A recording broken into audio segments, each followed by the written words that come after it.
There is a particular kind of torture that follows the end of a relationship with an avoidant person, the relentless, exhausting, maddening uncertainty of whether they have actually moved on or are simply in another phase of their familiar withdrawal cycle. This uncertainty exists because avoidant behavior, by its very nature, resembles moving on in almost every external way. Both withdrawal born of fear, born of the need to protect oneself, and genuine moving on involve distance, involve the removal of consistent communication, involve a kind of absence that can feel identical from the outside, indistinguishable to anyone watching the pattern unfold. The person who is in the relationship cannot see inside the avoidant's mind, cannot know what the silence means, cannot determine whether it signals processing or completion. And so someone left behind by an avoidant partner finds themselves in an impossible position, unable to know whether the silence means the person is still protecting themselves, still running from the intensity of closeness, still thinking about them regularly but unable to act on it, or whether the silence means something far more final, far more complete, far more devastating. The ambiguity can extend for months or years, can define an entire phase of someone's life. This distinction matters enormously because it determines whether the hope you are carrying is misplaced and prolonging your suffering, or whether letting go is premature and based on a misreading of signals, a misunderstanding of the pattern. And the signs that indicate the difference between these two very different realities are subtle, often barely perceptible, easy to misinterpret through the lens of remaining attachment, through the lens of someone who still wants the avoidant to come back, who is still hoping for a different outcome. The signs that suggest genuine movement forward are often invisible to someone who is still hoping for return, because acknowledging them requires accepting something you are not yet ready to accept, something that feels impossible, something that feels like it would shatter you. But the truth is that these signs, when they are genuinely present, when they accumulate and become undeniable, offer something precious. The possibility of finally believing that the relationship is truly over, that the waiting can end, that the period of ambiguity is finished, that your own life can begin again. And that is the most important gift the avoidance movement forward can offer you, even if they do not mean it to be a gift. Their moving on gives you permission to do the same. The absence of breadcrumbs and the presence of clean breaks. And when an avoidant person has not truly moved on, they maintain a very particular pattern: inconsistent contact, mixed signals that seem almost deliberate in their confusion, periodic reappearances followed by disappearances that seem to follow an internal rhythm. They might text months later with casual, almost careless indifference. They might like a social media post, seemingly by accident, as though they were scrolling and accidentally engaged. They might send a message that communicates nothing substantive, nothing that requires a response, nothing but the bare fact of their presence. These breadcrumbs are not evidence of lingering love. They are not evidence that the avoidant is pining, is wishing they had stayed, is desperately hoping you will take them back. Instead, breadcrumbs are evidence of a nervous system that has not yet settled into the reality of separation, that is still in the active process of reorganizing itself, that remains somewhat entangled even in the distance. The avoidant is keeping a line open, not because they want to rekindle the relationship, not because they have decided they made a terrible mistake, not because they are pining or longing, but because the complete and total severance of connection feels too final, too much like the abandonment they fear, too much like confirmation that the loss is real and permanent and irreversible. The periodic contact, the breadcrumbs, are self-soothing, are a way of managing their own discomfort with the separation, their own anxiety about the permanence of loss, without committing to actual reunion, without risking the vulnerability of true return. When an avoidant has genuinely moved on, the breadcrumbs cease entirely, and this cessation is often abrupt rather than gradual. There is not a slow tapering off where contact becomes less frequent. There is an actual definitive absence, a genuine break, a point at which the contact simply stops and never resumes. This cessation is often confusing to the person left behind because it can feel like confirmation that the avoidant never cared, that the entire relationship was meaningless, that the years spent together were insignificant. But what it actually indicates is something quite different. The avoidant's nervous system has finally settled enough to tolerate the complete absence of contact without that absence triggering unbearable discomfort, without that absence creating a void they feel compelled to address. They have metabolized enough of the relationship, have processed enough of the loss, to no longer need the periodic contact that was serving an important self-soothing function before. The breadcrumbs were a way of managing their discomfort. The clean break indicates that they no longer need to manage that discomfort by reaching out. The difference between the breadcrumb pattern and the clean break is this. Breadcrumbs indicate unfinished processing, unresolved attachment at the nervous system level, a person who is still somehow connected to you even in the distance, still somehow tethered. Clean breaks indicate that the avoidant has, through the passage of time and through genuine distance, sufficiently rewired their nervous system around the absence of this particular person, has reorganized themselves in a way that does not require you. They no longer need the periodic contact to feel okay about themselves or the relationship. They no longer feel compelled to reach back out, even in the smallest ways, even in the most casual and deniable forms. They have integrated the loss in a way that allows them to move forward without the constant small reconnections that mark the intermediate period, those breadcrumbs that kept you both tethered to something unfinished. One of the cruelest aspects of this sign is that it often arrives as the final blow, the last piece of evidence that the window has truly closed. The breadcrumbs, while painful, at least communicate that the avoidant is still somehow thinking of you, still somehow tethered to you, still somehow unable to completely sever the connection without managing their own discomfort. The clean break communicates nothing but its own absolute completeness. There is nothing to interpret, nothing to hold on to, nothing to wonder about, nothing to hope for. There is only silence, and that silence, unlike the earlier silence of withdrawal, is not the silence of someone protecting themselves, not the silence of someone still processing. It is the silence of someone who has genuinely moved past you, who no longer needs to maintain the connection even in the form of breadcrumbs, who no longer needs to check in or test the waters or manage their discomfort by reaching out. The new pattern of showing up somewhere else. An avoidant who has not moved on remains fundamentally unpredictable in their presence in the world, their availability, their engagement with life itself. They might disappear from social media for months, then suddenly reappear with frantic activity. They might be mysteriously unavailable, hard to reach, difficult to pin down. They might seem to be in and out of different spaces depending entirely on their internal emotional weather. Their presence in the world remains inconsistent, fractured, hard to pin down, impossible to build routines around, because they are still in a state of internal chaos about the relationship that ended. But an avoidant who has genuinely moved on develops a fundamentally different pattern. They become visible, they become consistent, they become findable in ways they were not before. This change is not subtle, it is palpable and visible to anyone paying attention. They show up regularly at the same coffee shop to the point of becoming a familiar face. They attend events consistently, building connections in communities. They post on social media with regularity and steadiness. They are building a life that has rhythm, structure, consistency, the things that an unresolved avoidant cannot maintain because the inconsistency of their emotional landscape prevents the external consistency that is required.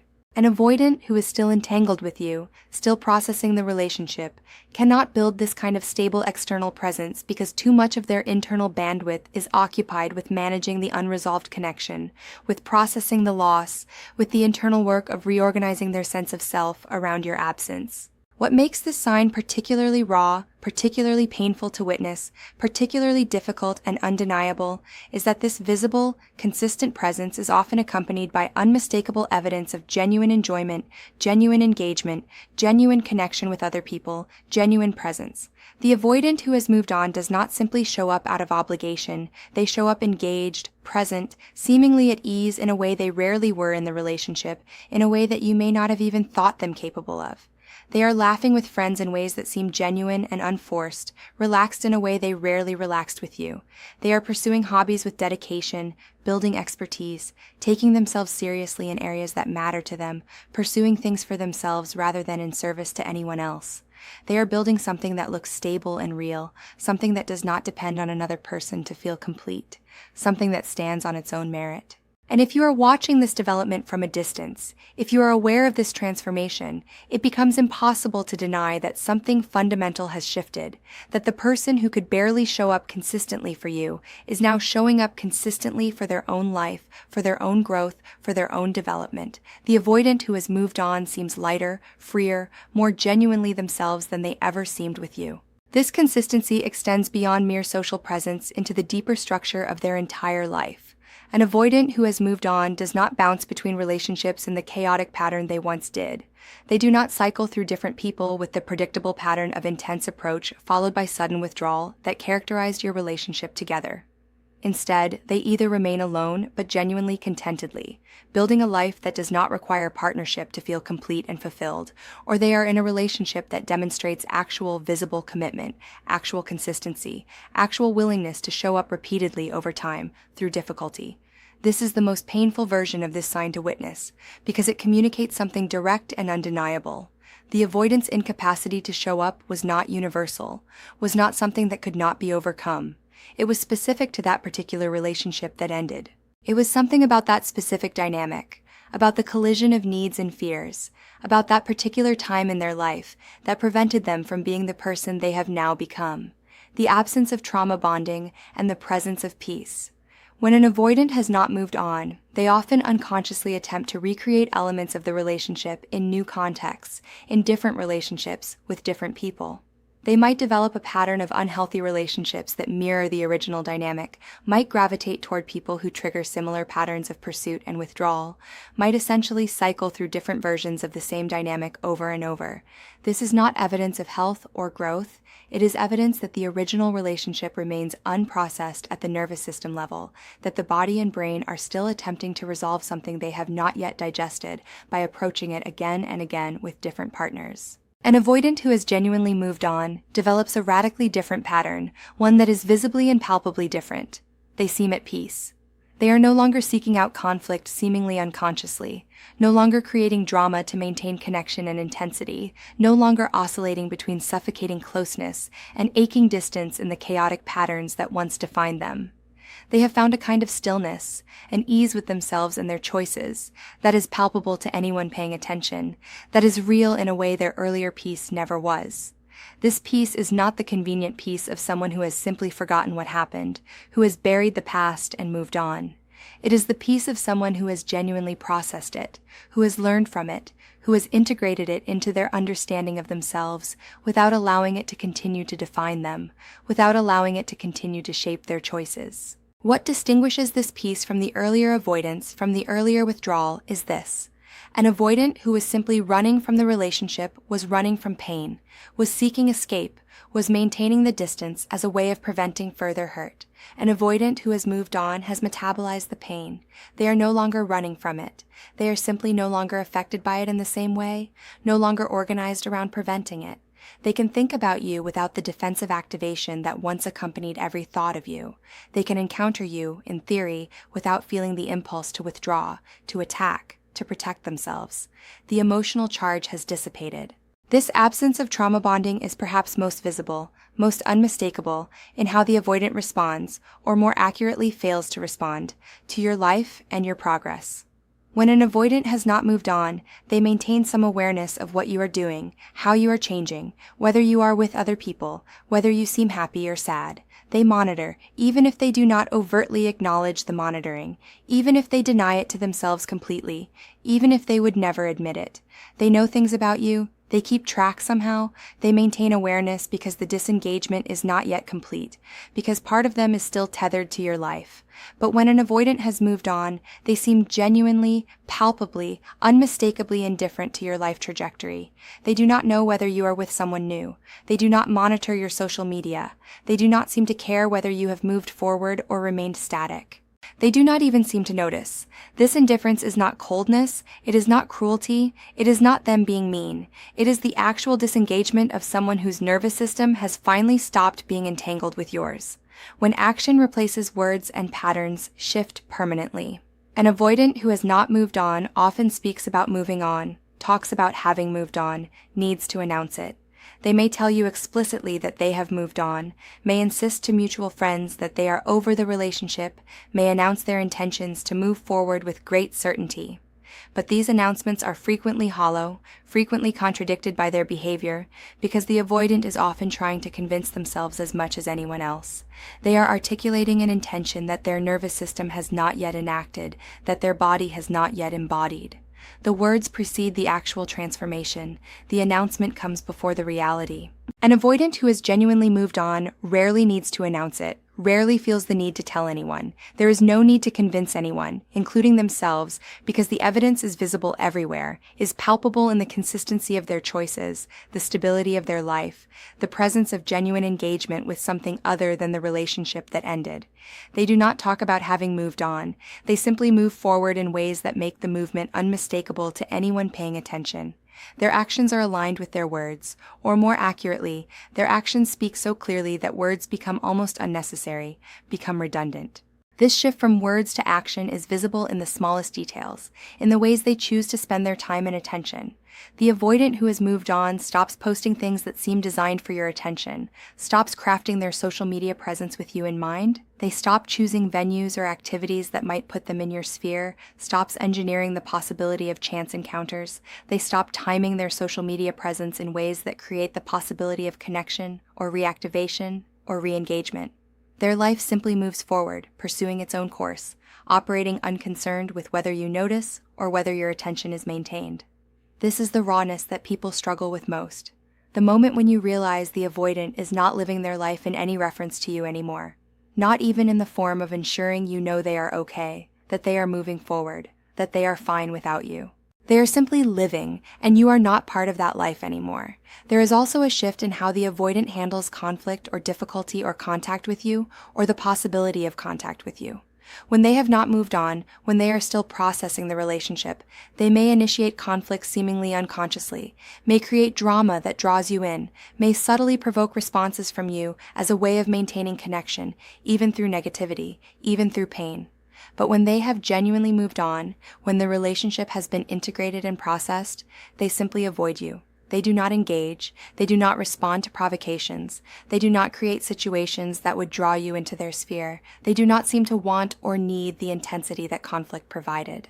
The conflict seeking that once characterized the dynamic is simply absent because they no longer need the intensity that conflict provided, because they no longer view you as relevant enough to their life to warrant engagement, whether positive or negative. You have become, essentially, irrelevant to their existence, and that irrelevance is perhaps the truest sign of all that they have moved on, what this actually means and what it demands of you. The presence of these signs, the cumulative, undeniable accumulation of evidence that an avoidant X has truly moved on, lands differently depending on where you are in your own healing, in your own journey away from them. If you are still hoping for them to return, if you are still carrying the fantasy that they will eventually realize what they lost, these signs feel devastating. They feel like confirmation that the window has closed permanently, that the person is no longer available to you, even in theory, that any fantasy of reconciliation or second chances must be abandoned, must be released, and that devastation, that grief, is real and deserves to be fully felt, deserves to be honored.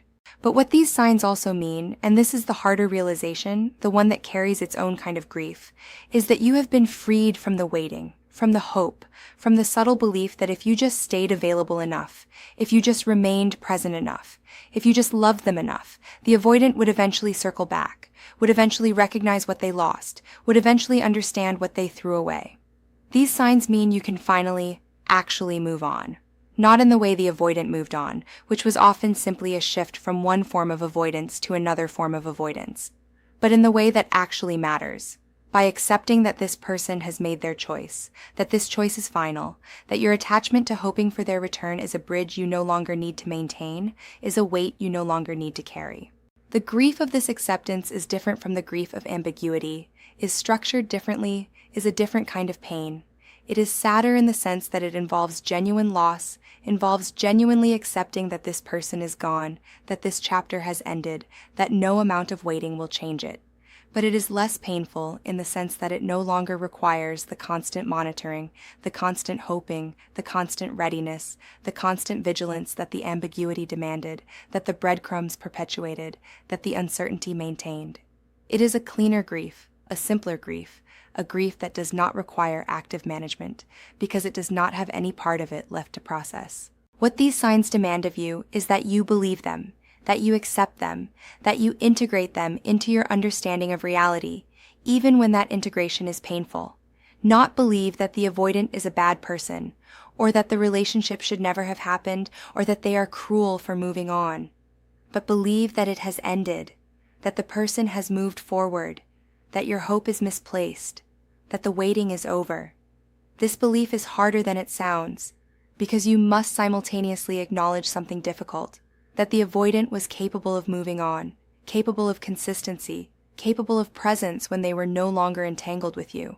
This means accepting that their incapacity in the relationship was not simply who they are as a person. It was something about the dynamic, something about the collision of your needs and their fears, something about the way you interacted together, something about the specific context of that relationship that prevented them from being the person they have now become. This is painful because it means their incapacity was not about your unworthiness. It means the dynamic itself created something that prevented them from showing up. And while this should theoretically be relieving, it often feels worse because it means the failure was not about them being fundamentally broken, but about the relationship itself being fundamentally incompatible. This acceptance is what opens the door to your own genuine moving on, your own actual freedom, your own possibility of life beyond this relationship, not the moving on that happens while you are still watching them from a distance, still monitoring whether they are okay, still secretly hoping they fail at moving on, still holding on to the fantasy that they might regret, but the moving on where you actually direct your attention toward your own life, your own growth, your own future, your own happiness, where you reclaim the energy that was poured into hoping for them. The avoidant's ability to move on is not evidence of your unworthiness. It is not proof that they were right to leave you. It is evidence that movement is possible, that growth is possible, that the relationship ending does not mean you are permanently damaged or unlovable. It means that the specific dynamic ended, and that both of you have the capacity, eventually, to build something different. What the avoidant has demonstrated, through moving on, through showing you these signs, is that you can do the same. They have proven that it is possible to move past this relationship, to build consistency, to find peace, to rebuild. The only difference is that they have already taken the steps, have already done the work, have already arrived at the other side. You are still here, still waiting, still holding on. The question now is whether you will finally choose to do the same, whether you will finally believe these signs enough to let go, whether you will finally accept that your waiting is over. The avoidant has moved on. The only question left is, will you?